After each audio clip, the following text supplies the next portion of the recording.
నమస్తే. రాష్ట్రంలోని ఇంజనీరింగ్ కళాశాలల్లో పెంచినటువంటి ఫీజుల విషయంలో, కొన్ని కాలేజీలలో తగ్గించిన విషయంలో చూసినట్టయితే కొంతమంది మేనేజ్మెంట్లు కోర్టుకు వెళ్ళడం జరిగింది. ఆ కోర్టు ద్వారా మళ్ళీ టీఏఎఫ్ఆర్సీకి ఆ ఇష్యూ రావడం జరిగింది. ఆ విషయంలో టీఏఎఫ్ఆర్సీ పలు విధాలుగా స్పందించింది. ఏ విధంగా పెంచాలి, ఎందుకు పెంచాలి, మీరు ఏం పాటిస్తున్నారు, ఇవన్నీ కూడా ప్రశ్నలను లేవనెత్తింది టీఏఎఫ్ఆర్సీ. ఒకసారి దానికి సంబంధించినటువంటి ఆర్టికల్ చూసినట్టయితే, ఈరోజు సాక్షి దినపత్రికలో వచ్చినటువంటి ఆర్టికల్, ఫీజులు ఎందుకు పెంచాలి, అన్ని ఖర్చులు విద్యార్థుల నుంచే వసూలు చేస్తారా, ఇంజనీరింగ్ కాలేజీలు యాజమాన్యాలకు ఎఫ్ఆర్సీ ప్రశ్నలు, ఆడిట్ రిపోర్ట్లు పరిశీలించి ప్రభుత్వానికి నివేదిస్తామని వెల్లడి, ఫీజులు పెంచకపోతే వేతనాలు ఇవ్వలేమంటున్న కాలేజీలు. చూడండి, 7వ వేతనం ఇస్తున్నామని చెప్పేసి ఫీజులు పెంచుకుంటున్నారు. మరి ఏ ఒక్క కళాశాలలోనైనా 99.9% కళాశాలలో ఏ ఒక్క కళాశాలలో కూడా 7వ వేతన సంఘ జీతాలు చెల్లించడం లేదు. కనీసం 5వ వేతన సంఘ జీతాలు కూడా చెల్లించడం లేదని చెప్పేసి అధ్యాపకులు ఆపుతున్నటువంటి పరిస్థితి. చూడండి, ఫీజులు పెంచకపోతే మేము వేతనాలు ఇవ్వలేకపోతున్నాం అంటున్నాం. ఎంత ఫీజులు ఉన్నాయి, ఎంత జీతాలు ఇస్తున్నారో కంపేర్ చేస్తే మనకు అర్థమవుతుంది. కొన్ని కాలేజీలో అయితే వేతనాలు వేసి తిరిగి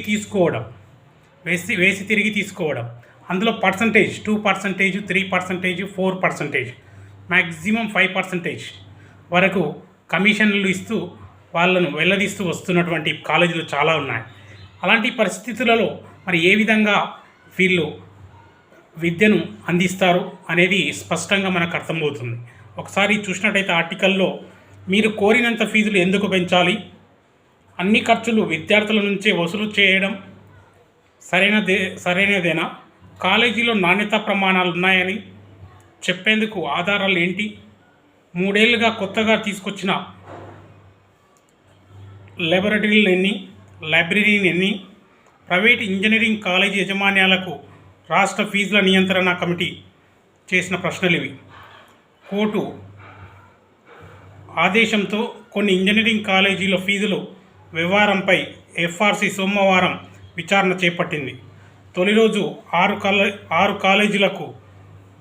కాలేజీల ప్రతినిధులు హాజరయ్యారు. వాస్తవానికి ప్రతి 3 ఏళ్లకోసారి ఇంజనీరింగ్ ఫీజుల కమిటీని సమీక్షిస్తుంది. ఈ మేరకు 2025-26 విద్యా సంవత్సరంలో ఫీజులను ఖరారు చేసింది. అయితే కాలేజీల ఆడిట్ రిపోర్ట్లపై ఆరోపణలు రావడంతో ప్రభుత్వం గత ఏడాది ఫీజుల ఖరారును నిలిపివేసింది. తిరిగి విచారణ చేపట్టిన అనంతరం కొన్ని కాలేజీలకు ఫీజులు పెంచారు, మరికొన్ని కాలేజీలకు తగ్గించారు. దీంతో ఫీజులు తగ్గించిన కాలేజీలు కోర్టును ఆశ్రయించాయి. విచారణ జరిపిన కోర్టు మరోసారి పరిశీలించాలని ఎఫ్ఆర్సీకి ఆదేశించింది. ఈ నేపథ్యంలో మంగళవారం కూడా కాలేజీల ప్రతినిధులతో సంప్రదింపులు జరిపిన తర్వాత ప్రభుత్వానికి నివేదికను సమర్పించాల్సిందిగా ప్రభుత్వం కోర్టుకు నివేదించనుంది. నిర్వహణ ఖర్చు పెరిగింది. కాలేజీల నిర్వహణ ఖర్చు పెరిగిందంట. ఎక్కడ పెరిగింది, ఏ విధంగా పెరిగింది అనేది స్పష్టంగా తెలియజేయాల్సినటువంటి బాధ్యత కళాశాల యాజమాన్యాలకు ఉంది. ఏ కాలేజీలలో ఏ విధంగా పెరుగుతుంది, ఆదాయ వ్యయాలు పెరిగాయి కానీ ఖర్చు ఎక్కడ తగ్గింది, ఎక్కడ పెరిగింది అనేది స్పష్టంగా మనకు అర్థమవుతలేదా? ఏ కళాశాలలో చెప్పండి జీతాలు పర్ఫెక్ట్గా ఇస్తున్నటువంటి కళాశాల చెప్పండి, ఎక్కడ కూడా ఇవ్వడం లేదు. కాబట్టి టీఏఎఫ్ఆర్సీ నిర్ణయం ప్రకారంగా ఫీజులను తగ్గించడం, పెంచడం కాకుండా గత సంవత్సరం ఏదైతే ఫీజులు ఉన్నాయో అదే ఫీజులను కొనసాగించాలని చెప్పేసి స్పష్టంగా మేము తెలియజేస్తున్నాం.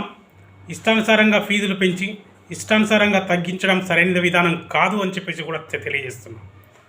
ఫీజులు గత సంవత్సరం ఏమైతే ఉందో అదే ఫీజులను కంటిన్యూ చేస్తూ పేద మధ్యతరగతి విద్యార్థులపైన గుదిబండలాగా మోపకుండా వారికి అందుబాటులో ఉండే విధంగా ఫీజులు తీసుకునేలా చర్యలు తీసుకోవాలని చెప్పేసి వారికి సవినయంగా తెలియజేస్తున్నాం.